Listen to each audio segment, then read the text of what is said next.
Voilà, Herbert Léonard, j'aimerais que tu nous parles de la carrière des groupes des années 60 dans lesquels tu as été, comme entre autres les Lionceaux, c'est-à-dire leur naissance, comment se passait l'entente, leurs créneaux musicaux, et pourquoi tu en es parti en fait. Moi, j'ai pas assisté à la naissance des Lionceaux. Moi, je suis venu en cours de route. Quand leur guitariste rythmique est parti à cette époque-là, eh bien, moi, j'ai pris sa place. Donc, je connais pas très bien la naissance, mais enfin, ils sont nés avec tout le courant des Beatles à l'époque et les Rolling Stones. Et avec ce fameux concours que faisait Ashton dans l'émission Ashton à cette époque-là, c'était à celui qui tiendrait le plus longtemps. Et c'est eux qui ont tenu le plus longtemps, donc ils ont franchi le pas, ils ont fait une carrière professionnelle qui a duré 4 ou 5 ans.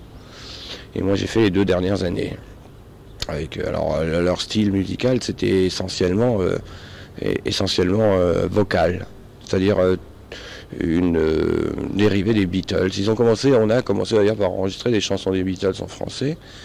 Et on a continué en faisant des choses nous-mêmes, mais tout à fait issues du courant musical des Beatles. Voilà. Pour à la fin, tout à fait à la fin, au moment où on s'est séparés, c'est là que les Lionceaux étaient malheureusement les mieux. Et on faisait un petit peu de tout, on faisait des rhythm and blues, puisque moi je m'étais mis à chanter un peu aussi. Et on est mort de mort naturelle en fait. Parce que les groupes, bon bah ça tient jamais très longtemps, surtout en France. Et je suis pas parti des Lionceaux, on est mort, un jour on a dit on arrête parce que ça va plus, voilà. Toi qui as fait carrière dans les années 60, 70 et 80, quelle est la décennie qui t'a le plus marqué? Moi je pense que celle des années 60 était superbe, parce qu'on s'est éveillé, il y avait toute une génération qui s'est éveillée au rock'n'roll, et on faisait vraiment beaucoup de choses à cette époque-là. Et puis les années 70, moi personnellement j'ai pas trop participé, puisque c'est là que je me suis arrêté de chanter. Mais si on fait un constat général, c'est une période très très musicale, mais pas très créative, je trouve. Ça n'a pas été très créatif, mais ça a été très beau, du rock planant. Il y avait beaucoup d'exploitation d'harmonique harmonique, si tu veux, mais pas beaucoup de création au niveau des sons. Alors que les années 80, là vraiment, notamment les Anglais et les Allemands ont créé beaucoup de sons. Et les Japonais ont suivi en construisant de quoi faire ces sons-là. Et en général, les Américains les exploitent. Je pense que je suis assez nostalgique, je pense que les années 60, c'est peut-être la période qui me plaît le plus. Tu as rencontré Lee Hallyday qui était alors directeur artistique chez Philips. C'est avec lui que tu as fait tes premiers séjours au Talent Master Studio à New York. Comment s'est passée la collaboration avec les musiciens noirs et les premiers pas dans le rhythm and blues? Ça s'est passé très vite, surtout on leur avait envoyé tout le matériel qu'il fallait pour qu'ils le mettent au point avant que moi je n'arrive. En fait, je vais peut-être effacer une petite image. Moi je suis allé là-bas, je suis sorti de l'avion, je suis allé en studio, et je suis remonté dans l'avion, je suis revenu en France. C'était très très rapide. Hein. Mais quand même, ils étaient assez étonnés que les Français viennent chanter du rhythm and blues chez eux. Voilà. Ton premier tube après une longue absence en 81 a été Pour le plaisir. Quel effet ça fait de revenir après une période de silence? Est-ce qu'on se sent réjoui ou est-ce qu'on n'a pas un peu d'amertume lorsqu'on compare les 10 années pendant lesquelles on a été absent des hit parades? Non, on n'a pas d'amertume. On ne peut pas avoir d'amertume quand les choses marchent aussi bien. Non, ça m'a fait beaucoup plaisir et je me suis surtout rendu compte que personne n'avait vraiment oublié Herbert Léonard et que tout le monde était ravi que je me remette à chanter. Voilà. C'est surtout ça. Comment s'est passée ta rencontre en 81 avec Evelyne Buggy? Je crois que c'est elle qui a fait appel à toi pour te relancer. Comment s'est passée cette rencontre? Moi, je connaissais Buggy depuis longtemps. Je connaissais depuis la première période. On avait déjà fait des textes ensemble. Et on était resté toujours en contact depuis. C'est resté la seule personne avec qui je suis resté en contact. Et comme elle a toujours eu envie de travailler avec moi beaucoup plus sérieusement, et elle a attendu de trouver le matériel pour le faire. Et elle a trouvé le matériel, en l'occurrence, chez Julien Lepers. Et puis depuis, tout marche bien. Voilà. Parlons-nous de sa personnalité et de ses qualités de productrice. Comment se comporte-t-elle? Car il y a beaucoup de producteurs qui imposent aux artistes des textes, des chansons. Ou est-ce que c'est quelqu'un qui laisse quand même un libre choix relatif aux artistes? Moi, je connais pas de producteur qui impose quelque chose. Ou alors les artistes qu'ils ont sous leur coupe sont des idiots. Enfin, moi, personnellement, j'en connais pas.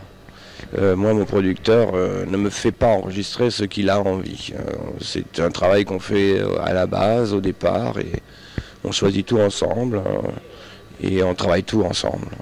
Et il n'y a strictement rien qui est imposé à Herbert. Il y a des choses que je ferai plus souvent, que j'aimerais faire plus souvent et d'autres moins souvent, mais on ne m'impose rien.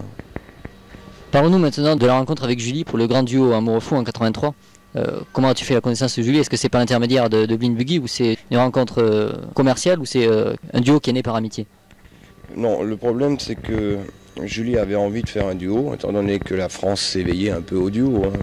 On en avait déjà fait avant, mais enfin, ça n'a jamais été sérieux.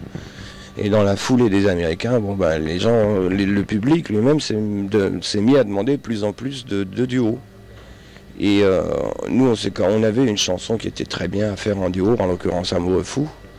Et on cherchait avec qui le faire. C'était ou avec un homme ou avec une femme. Le texte ne s'est fait qu'à partir du moment où on avait décidé de le faire avec quelqu'un. Et de son côté, elle avait très envie de chanter aussi avec quelqu'un. Il se trouve que Blind Buggy était en rapport avec son producteur à elle, c'est-à-dire Carrère. Et ils se sont vus un jour, ils en ont discuté, et puis il s'est trouvé que Carrère avait très envie de nous contacter depuis un bout de temps déjà pour savoir si ça nous intéresserait de faire un duo avec elle. Et nous, dans notre optique, de notre côté, on avait très envie de faire un duo avec elle. Voilà, alors c'est tombé comme ça. Mais on a surtout pas fait un duo pour essayer de créer un couple. Hein. On a fait un duo pour faire un duo, juste pour chanter ensemble. C'est pour ça qu'on n'a pas continué après à le faire. On aurait pu l'exploiter très facilement, ça.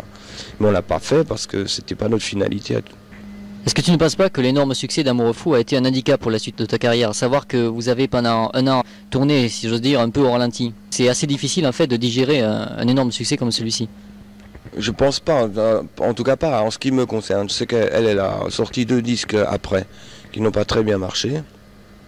Et nous on n'a pas sorti de disque après. On a mis un an avant d'en refaire un. Et on a mis un an avant d'en refaire un simplement parce qu'on n'avait pas les chansons pour en sortir avant.